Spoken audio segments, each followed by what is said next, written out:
Bonjour à tous. L'Évangile, la bonne nouvelle du salut. Quel est-il? Peut-on en quelques mots dire ce que c'est?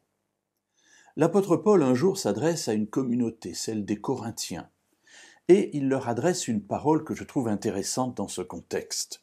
Nous la trouvons dans le chapitre 15 et au verset 1 et suivant. Alors, je vous rappelle, frères, dit-il, l'évangile que je vous ai annoncé, que vous avez reçu, dans lequel vous demeurez ferme, et par lequel aussi vous êtes sauvés si vous le retenez dans les termes où je vous l'ai annoncé, autrement vous auriez cru en vain. Alors regardez la progression. L'évangile que je vous ai annoncé, premier point, que vous avez reçu, deuxième point, troisième point, dans lequel vous demeurez ferme, quatrième point, et par lequel vous êtes sauvés. Voilà 4 étapes. Et il dit, si vous le retenez dans les termes où je vous l'ai annoncé. Alors mes amis, oui, il n'y a pas 36 manières d'avoir l'évangile.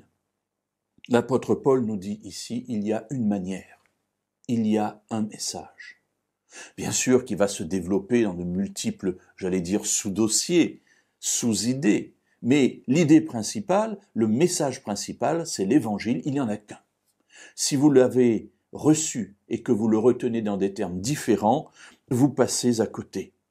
Je vous l'ai annoncé, dit-il, et si vous ne le retenez pas dans ces termes-là, vous aurez cru en vain.